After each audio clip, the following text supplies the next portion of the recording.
held her breath as she saw the shadow come up behind Nancy. Moving swiftly through the darkness, the shadow grabbed her by the ponytail from behind and yanked her back forcefully.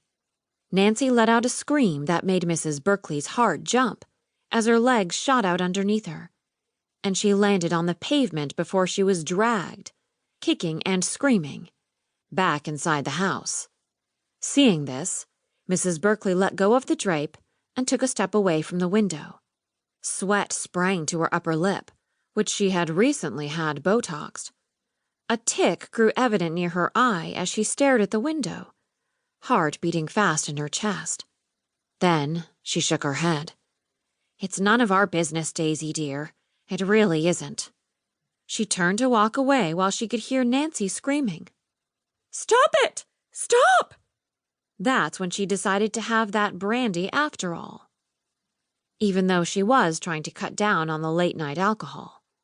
She had just grabbed the bottle from the shelf when the shot echoed through the neighborhood. It wasn't the first time Mrs. Berkeley drank an entire bottle of brandy before bedtime, but it was the first time she drank it straight from the bottle. Part 1. 5 years later. Sykes Creek, Merritt Island, Florida. Chapter 1. "Is this the right way to do it, Dad?" Brian Nelson looked at his son, Max, holding the shrimp between his fingers while putting it on the hook. Brian couldn't help but smile. He had wanted to take his son fishing for as long as he could remember, but his wife had told him no. After being in an accident as a child, Terry was terrified of boats and didn't want her kid out on one of them. There was nothing Brian could say or do to make her change her mind, and during his upbringing, she had instilled her fears into the boy, making him scared of anything to do with water, and especially boats. Now they were separated, and Brian had decided to take the boy fishing. Brian had fished all his life and held some of his dearest memories with his late father doing just that. Why rob his son of that? Brian was only sad that he'd waited so long to do it. He had listened to Terry for way too long, and in that way missed out on many great adventures and hours spent with his son. It was time to change that now. Time to make memories that would last them both a lifetime. "Yes, that's perfect, son," he said.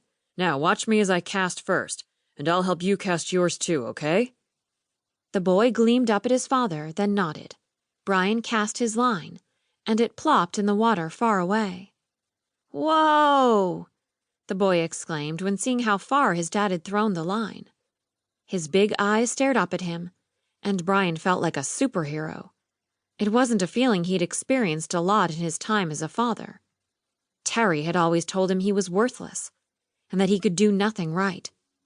And maybe it was true. Brian hadn't accomplished much in life if you looked at it from the outside.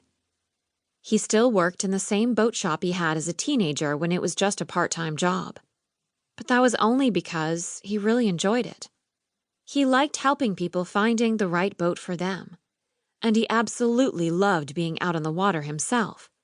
And these were people who shared that same passion.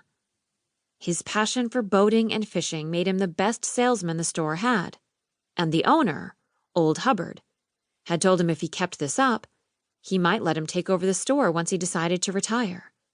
He didn't have a son, and Brian was the closest he had to one. "Now it's your turn," Brian said with a sniffle. He walked up behind his son and helped grab the pole between his small hands, then slung the line out in the still water, where the hook with the shrimp plunged in. "That was a pretty good throw there, son," he said, patting the boy on the shoulder. That made the boy stand up straight with pride. He was getting so tall, and soon he'd be taller than his father. This was the time to enjoy him, to bond. In a few years, it would be too late. Brian was going to get in trouble for taking the boy fishing today. He was supposed to be in school. Terry was going to rip his head off when she found out. Yet he did it anyway. This was his only chance. If he asked first, he knew the answer. Terry wasn't the boss of him anymore. Max was his son, too. "So, now we wait and keep an eye on the pole, okay, son?" he asked.